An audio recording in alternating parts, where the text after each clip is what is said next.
ND news India में आपका स्वागत है। कृषि एवं किसान कल्याण विभाग द्वारा शुक्रवार को अनाज मंडी रादौर में प्राकृतिक खेती के प्रति किसानों को जागरूक करने के लिए जिला स्तरीय कार्यशाला का आयोजन किया गया।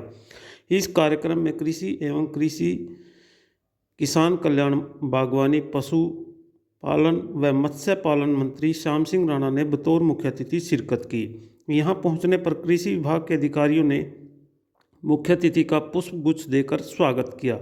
इस अवसर पर कैबिनेट मंत्री श्याम सिंह राणा ने कार्यक्रम स्थल पर कृषि यंत्रों से संबंधित लगाई गई प्रदर्शनी का अवलोकन किया।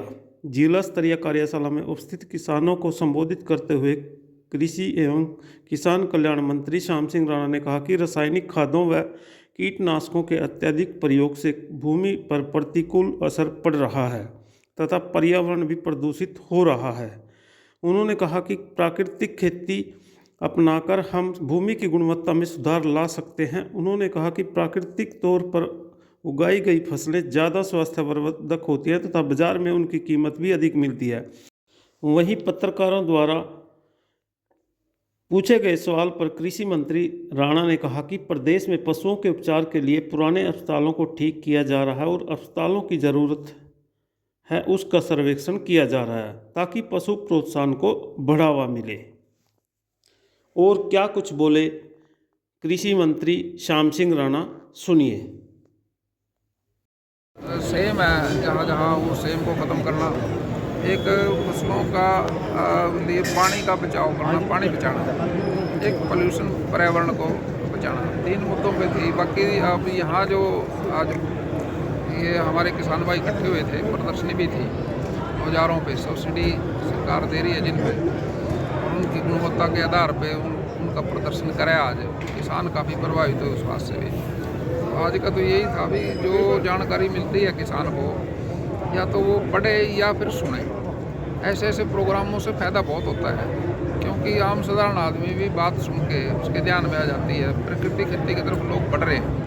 सरकार, हमारी सरकार, देश की सरकार, प्रधानमंत्री जी नरेंद्र मोदी जी और हमारे प्रदेश के मुख्यमंत्री नायब सैनी जी, प्राकृतिक खेती की तरफ का काफ़ी झुकाव है। और इसलिए प्राकृतिक खेती से जो अनाज पैदा होगा उससे बीमारियां कम हो जाएंगी। और उसके लिए बस एक ही काम करना पड़ेगा, मंडी और प्रयोगशाला, ताकि उनकी MSP भी अलग हो, उनका लोगों में बढ़ावा मिले। क्योंकि अगर कोई प्राकृतिक खेती से जो अनाज, दाल जो भी पैदा करेगा, सब्जी, वो अच्छे दाम पे बिके तो वो अच्छी तरह से करेगा, तो उसकी आमदन बढ़ेगी। सरकार ऐसी गाय के गोबर से कुछ फैक्ट्रियां प्रदेश में लगनी शुरू होगी, जो DAP खाद की अल्टरनेटिव बढ़ेंगी। DAP खाद से भी बेहतर खाद होगा वो, लेकिन उसका प्रयोग अभी किसान भाई करने लगे हैं। जैसे जैसे उसका प्रयोग बढ़ेगा, लोगों में विश्वास होगा, तो हमारा जो विदेशी मुद्रा का भंडार है वो और भी बचेगा, क्योंकि हम खाद बाहर से मंगाते हैं। अगर हम अपने तरीके से खाद पैदा करेंगे, यहाँ आत्मनिर्भर हो जाएंगे, तो देश तरक्की करेगा। इतना प्राकृतिक खेती करने से देश में बीमारियां कम हो जाएंगी। अभी खाद की पेस्टिसाइड है जितना भी, ये है तो सारा जहर ही है। जिसको हम ज़मीन में गिरेंगे तो उससे पैदा भी वही इफेक्ट होगा, जहरीला अनाज होगा, उससे बीमारियां बढ़ेंगी। तो अब समय आ गया, हमने प्राकृतिक खेती की तरफ बढ़ना चाहिए। कि वो मसला पंजाब का है, हमारे यहाँ किसान भाइयों के लिए तो हमारे मुख्यमंत्री जी ने, नायब सैनी जी ने बहुत पहले सूझबूझ के साथ काम लिया और नोटिफिकेशन कर दिया MSP का। आगे भी रहेगा, जारी रहेगा। सारी फसलों के पैसे 72 घंटे में किसान के खाते में आ जाते हैं। कोई दिक्कत तो है नहीं, हरियाणा में तो कोई दिक्कत नहीं है। तो पंजाब के CM साहब ने भी उनकी बात सुननी चाहिए और वहाँ उनको समझाना चाहिए। तो है, किसानों का आंदोलन है ये। किसान तो सारे देश में है, लेकिन अपने अपने किसान भाई अपने अपनी सरकारों से अपनी बात करते हैं, तो उससे समाधान हो जाता है। ये तो किसानों ने अपनी सरकार से बात करनी। दिल्ली चुनाव में तो भारतीय जनता पार्टी की सरकार बनेगी। वहाँ 10 साल से केजरीवाल जी की सरकार थी। एंटी कमेंसी भी होती है सरकार, उनसे गलतियाँ भी होती हैं। कहीं ना कहीं वो ज़्यादा उन्होंने ध्यान नहीं दिया। भ्रष्टाचार के काफ़ी मुद्दे हैं, इससे लोग परेशान हैं। वहाँ तो कहने की बात ही नहीं है, BJP की सरकार में। देखिए, भ्रष्टाचार करेगा उस पर कार्रवाई तो कोई भी।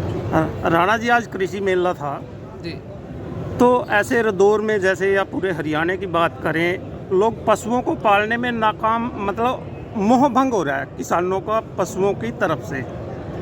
तो इसके लिए क्या रदौर में कोई पशु मेला लगे और पशु पालने के लिए कुछ और योजनाएं कोई ऐसी हो। ज़्यादातर क्या रहता है कि यहाँ पशुओं से मोह भंग होने का एक कारण ये भी है कि यहाँ कोई चिकित्सा के ज़्यादा के प्रति प्रोत्साहन बढ़े या चिकित्सा पशुओं की चिकित्सा को लेकर कोई ज़्यादा क्षेत्र में ऐसे हॉस्पिटल नहीं है जिस पे सरकार काम करे तो यहाँ इसको बढ़ावा मिल सकता है, लेकिन ये सबसे बड़ी समस्या क्षेत्र में है।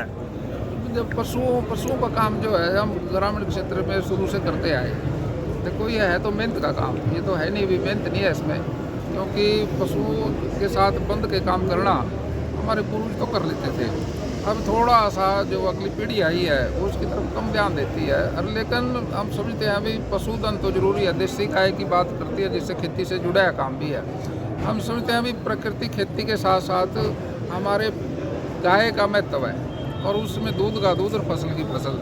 तो ये बात समझ में जब आने लगी लोगों का ध्यान फिर दोबारा से आएगा। लेकिन सरकार की तरफ से जो सुविधा भी, आप हॉस्पिटल की बात करते हो, दूसरी वो हम पूरे प्रदेश के अब समीक्षा कर रहे हैं। जहाँ कहीं हॉस्पिटल हमारे ठीक नहीं उनको ठीक कर रहे हैं, जहाँ दवाई नहीं है दवाई जाएगी, जहाँ जो भी करना पड़ेगा पूरे तौर से करेंगे। वहीं दूसरी तरफ क्या रहता है कि दूध के दाम भी उतने नहीं मिल पाते जितने दूध को पैदा करने में किसान करता है, उतने उसको मार्केट में दाम नहीं मिलते, जिसके कारण भी ये समस्या रहती है। और जिस तरह प्राइवेट जो डेयरियां हैं उनका दूध बाज़ार में अवेलेबल होता है, जिसके कारण जो गाय भैंस का दूध है उसके दाम बहुत कम मिलते हैं। इस बारे में आप क्या देखते हैं? नहीं, हम अपनी गाय पे सब्सिडी देते हैं। हम कोशिश ये करेंगे भी किसान को उसमें रुझान आए और उसका पैसा खर्च हो और दूध का दाम भी समय समय पे बढ़ता रहता है। अब उस तरफ भी ध्यान देंगे, ऐसी बात। ठीक है।